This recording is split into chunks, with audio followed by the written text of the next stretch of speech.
dragii mei! Bine ați venit la Taroterapia! Astăzi facem o citire interactivă. Ce gândește despre tine persoana la care te gândești? Avem două variante, grupul 1, grupul 2. Vă rog, alegeți cu ajutorul intuiției voastre. Avem o citire colectivă și vă invit să luați aici doar ceea ce simțiți că se potrivește. Avem o citire fără timp, adică este relevant momentul în care asculți acest mesaj, nu momentul publicării acestui video. Începem cu cei dintre voi care au ales grupul numărul 1.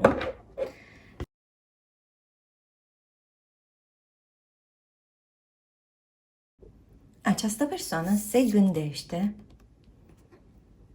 că tu te-ai schimbat, că tu ai întors situația cu susul în jos, că tu te-ai răcit, te-ai îndepărtat sau că cineva te influențează.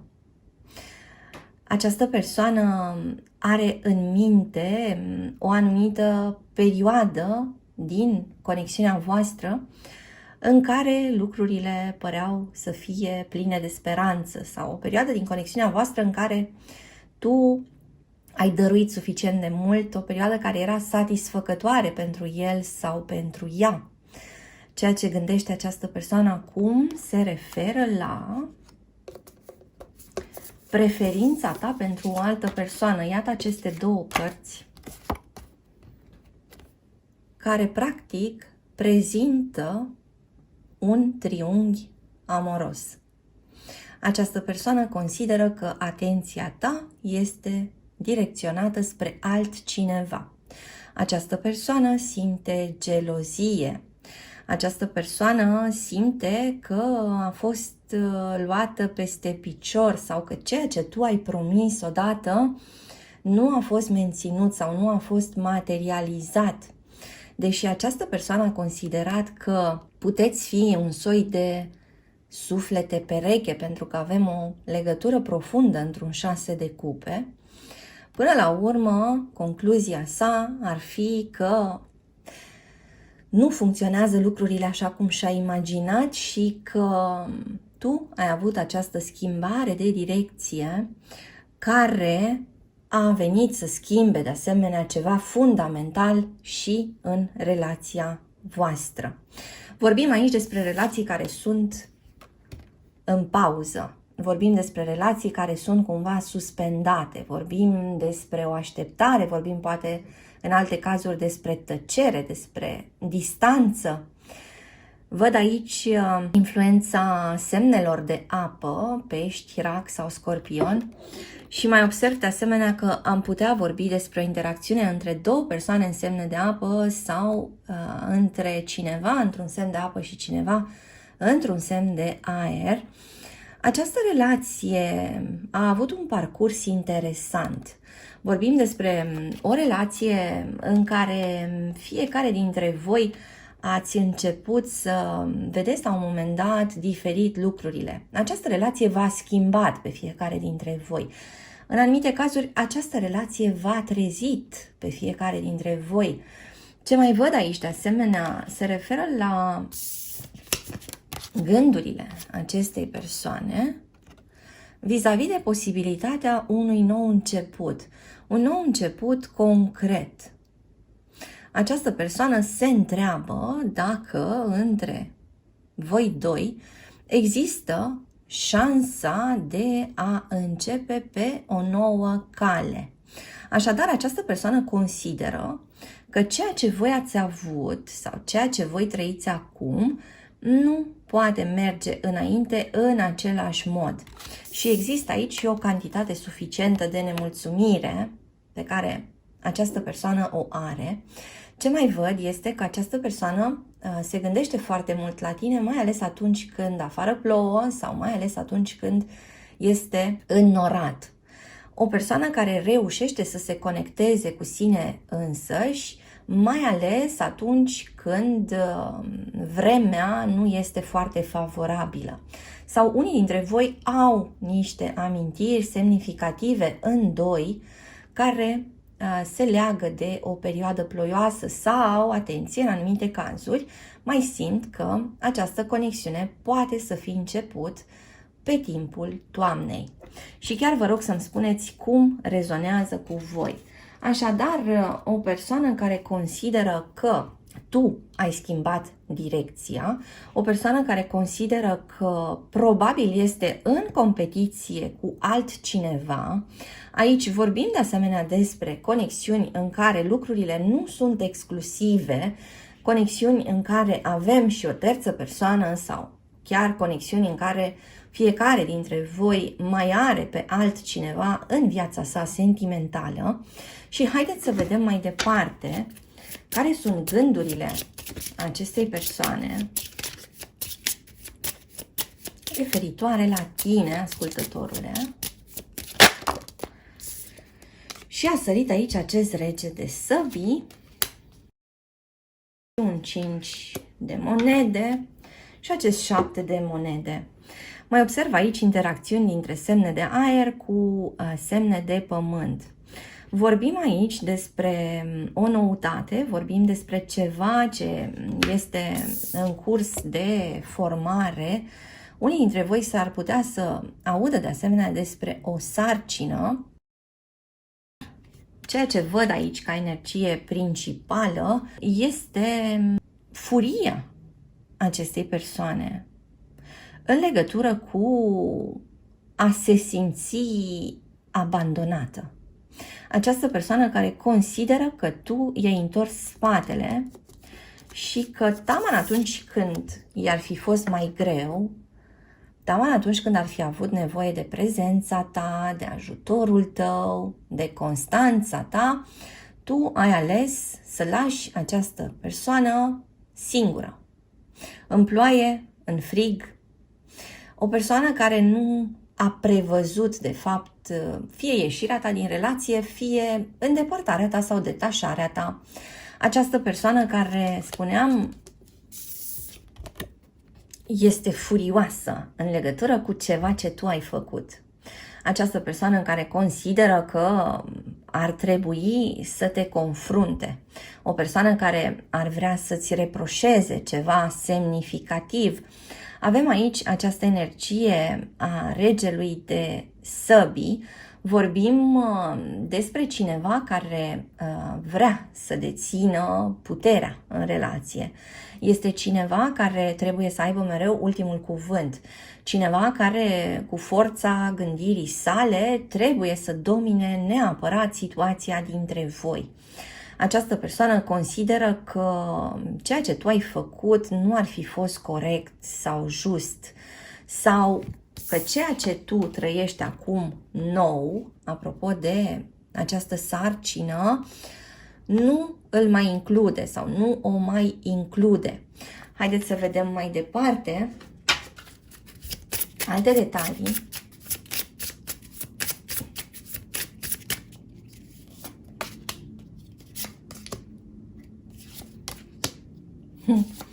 Această persoană care a crezut în inocența ta. Ceea ce simt aici este că el sau ea te-a văzut printr-un soi de lumină foarte roz. Această persoană a considerat că tu vei rămâne cumva în umbra sa sau că vei rămâne cu o mare dependență emoțională și deci nu vei pleca vreodată, nu vei întoarce spatele. Ceea ce această persoană simte este părere de rău.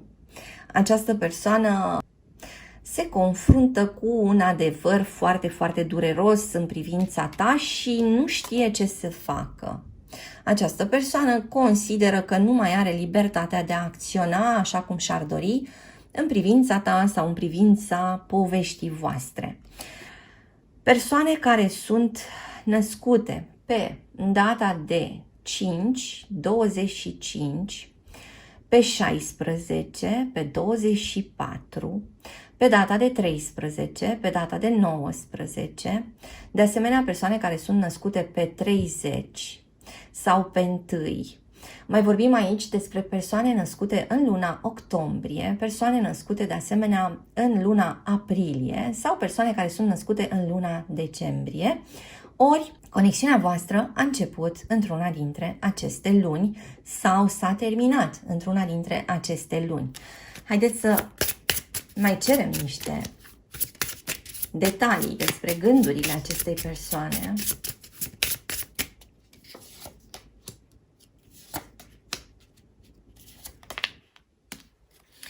Această persoană își închipuie că ar putea să rămână în preajmă în calitate de prieten sau prietenă. Această persoană se gândește la un anumit motiv pentru care ar intra în contact cu tine sau pentru care ar rămâne în contact cu tine. Ce mai observ aici de asemenea este litera G, litera A, litera N, litera M, litera F sau litera O, s-ar putea să fie inițiale din nume sau din prenume. Mai observ aici de asemenea că vorbim despre cineva care își urmează destul de mult propriile obiective, dar cineva care se simte foarte, foarte rănit dacă și tu faci același lucru. Cineva care vrea să aibă o libertate extinsă în conexiune, dar în același timp se așteaptă ca tu, ascultătorule, să rămâi acolo fidel și devotat. Se așteaptă această persoană să-i dai un semn sau cumva să-i arăți bunăvoința ta, deși în același timp începe să înțeleagă că nu mai are de-a face cu același comportament din partea ta, că tu ți-ai schimbat atitudinea și că te ții de ceea ce ți-ai propus.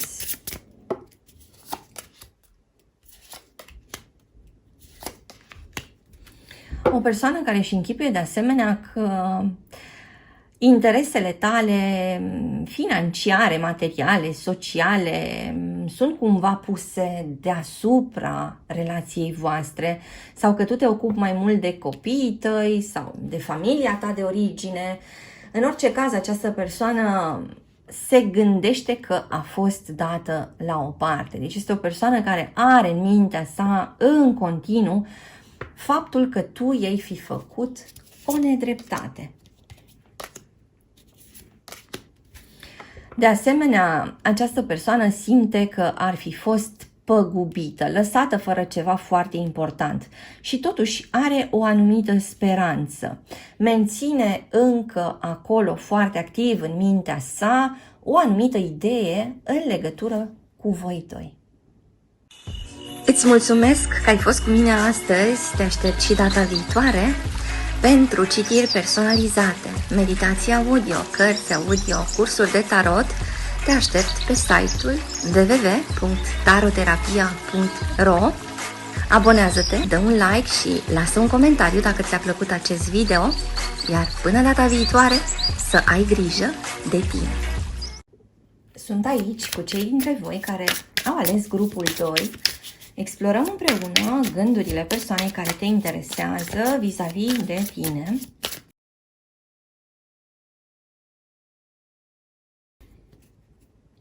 Foarte interesantă această citire, seamănă foarte mult energia de aici cu ceea ce am văzut la grupul 1. Vă invit să ascultați și grupul 1 dacă n-ați făcut-o deja, pentru că lucrurile se leagă destul de mult. Iată, avem un 6 de cupe, avem acești îndrăgostiți, avem pe cineva care întoarce spatele și pleacă. Vorbim aici despre o persoană care a considerat că tu ești alesul sau aleasa. Este o persoană care a considerat că relația voastră este de nedistrus. Este o persoană care și-a închipuit că această relație va dura pentru totdeauna. Atenție! Indiferent de cum arăta relația sau conexiunea voastră. Această persoană a avut așteptări nerealiste în legătură cu tine, ascultătorule. Felul în care te-a perceput, de asemenea, această persoană a fost unul eronat. Iar acest 8 de cupe, care arată un personaj care se îndepărtează din relație. Cineva care pe timpul nopții pleacă și lasă în spate ceva. Cineva care și-a închipuit că va găsi la capătul acestei străzi ceva mai bun, mai interesant, ceva nou, ceva mai bogat sau ceva care să-i satisfacă o anumită curiozitate. Și plecând din această relație, atenție, fie că această plecare este una concretă sau una simbolică, deci poate persoana nici măcar nu a plecat din relație fizic, dar a plecat poate emoțional, a plecat poate din punctul de vedere al eforturilor sale. Și deci lucrurile nu mai sunt la fel între voi, în ciuda acestei plecări, spuneam, care pare să fi fost generată de această persoană de care tu întrebi. Această persoană nu a găsit la capătul drumului ceea ce s-ar fi așteptat să găsească, ci din contră a găsit ceva chiar mai puțin satisfăcător decât ceea ce trăia cu tine. Această persoană a ajuns să se gândească din nou la povestea voastră, la legătura voastră, la dragostea voastră, la chimia dintre voi, după ce a trebuit să înfrunte această nemișcare, această lipsă a rezultatelor. Așadar, persoana asta realizează abia în urma plecării sale că ceea ce avea de fapt cu tine era foarte potrivit pentru el sau pentru ea. Această persoană a trebuit să înfrunte realitatea cruntă ca să înțeleagă că toată această izbucnire a sa, toată această ieșire din scenă i-a adus de fapt un punct mort și că această persoană nu poate evolua, nu poate avansa așa cum trebuie în baza a ceea ce crezuse inițial. Foarte interesant că avem și această figură a împărătesei. Această persoană a considerat că tu te-ai fi comportat cumva ca un copil și în același timp acum realizează, spuneam cumva de la distanță, că tu ai crescut între timp sau că de fapt n-a văzut niciodată ceea ce ar fi trebuit să vadă, că n-a reușit să vadă comportamentul tău matur atunci când ar fi fost cazul să-l observe. Această persoană, spuneam, a considerat că vei rămâne acolo, agățat sau agățată de povestea voastră. A considerat că în baza sentimentelor tale nu vei putea renunța vreodată, dar și-a acordat această libertate de a renunța, de a pleca, de a întoarce spatele și cumva spera că poarta către tine va rămâne deschisă. Și iată că văd aici că pentru o bună parte dintre voi această poartă nu a rămas deschisă. Și chiar vă rog să-mi spuneți cum rezonează. Ce observ aici? Avem Taur, Balanță, Gemeni, Fecioară, Scorpion, Vărsător. Mai avem de asemenea pe cineva din Săgetător. Avem persoane care sunt născute pe 2, 12 sau 22 sau în luna februarie. Avem de asemenea persoane care sunt născute pe 6, 16 ori 26 sau în luna iunie. Avem persoane care sunt născute pe 23, 29, 31, pe data de 15, persoane care sunt născute pe data de 10, persoane care sunt născute pe data de 4 sau 14. Așadar, vorbim aici despre o persoană care are parte de o surpriză majoră, o persoană care și-a închipuit ceva și acum trebuie să se confrunte de fapt cu altceva și o persoană care se gândește de fapt la ceea ce tu ai reprezentat sau reprezinți în continuare pentru el sau pentru ea. Cerem detalii suplimentare.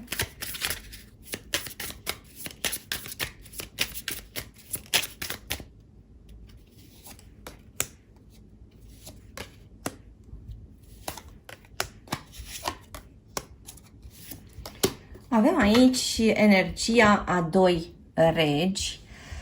Doi regi vorbesc despre apropierea unei hotărâri, apropierea unei decizii. Persoana asta care se confruntă cu foarte multă îngrijorare. Persoana asta are stări foarte rele. Persoana asta se simte foarte apăsată de ceea ce se întâmplă acum în viața sa. Și spuneam, deși a crezut că a trecut peste momentele critice dintre voi sau a trecut peste despărțire sau a trecut pur și simplu mai departe și a început un alt capitol, iată, amintirile nu lasă această persoană în pace, da?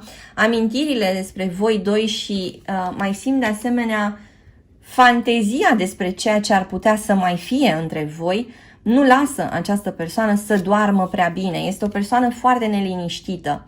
Un 5 de bastoane, probabil că ați intrat în competiție unul cu celălalt sau poate că această persoană intră acum în competiție cu o altă persoană din viața voastră. Spuneam că avem suficiente elemente aici care amintesc de energia grupului 1.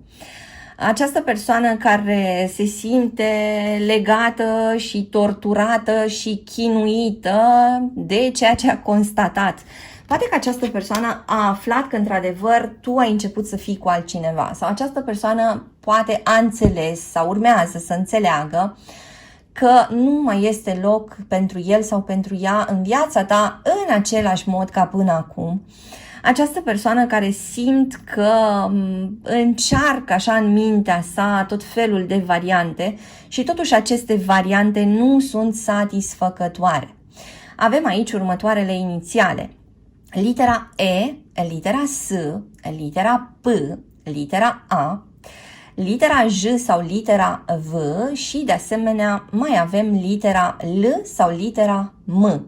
Haideți să vedem mai departe câteva detalii suplimentare despre gândurile acestei persoane.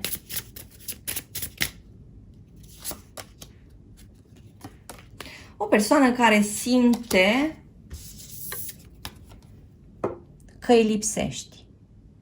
O persoană care se consideră cumva bolnavă în lipsa ta. O persoană care simte tristețe, dar pe care simt că nu ar recunoaște-o în acest moment în fața ta, ascultătorule. Ce mai observ aici este că gândurile acestei persoane merg către momentele în care tu erai fidel, fidelă, momentele în care tu te dedicai cu totul poveștii voastre, momentelor voastre de pasiune, momentelor voastre frumoase, da? Avem aici foarte multe gânduri în zona asta de asemenea, detalii suplimentare, o reîntâlnire în intimitatea unei case. Această persoană se gândește la casa ta și se gândește la acel loc în care voi petreceați cel mai mult timp împreună.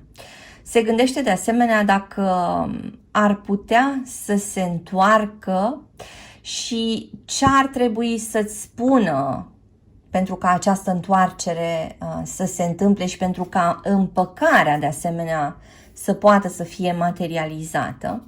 Această persoană, spuneam că are această impresie că există o terță persoană în viața ta care tinde să ocupe un loc principal și simte foarte multă frustrare că locul său nu mai este cel care a fost odată. Haideți să vedem mai departe.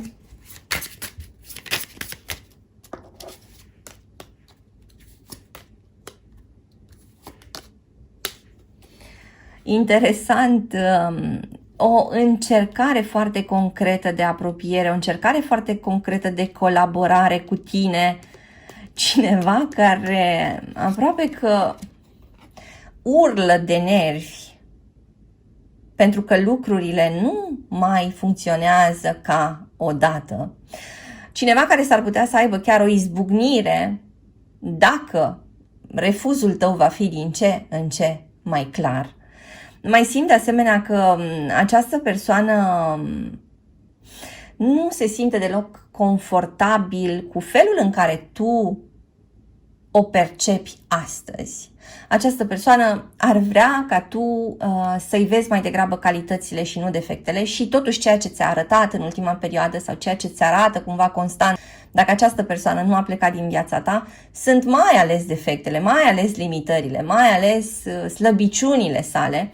Și spuneam, această persoană nu se simte deloc ok cu faptul că tu acum reușești să vezi lucrurile așa cum stau ele.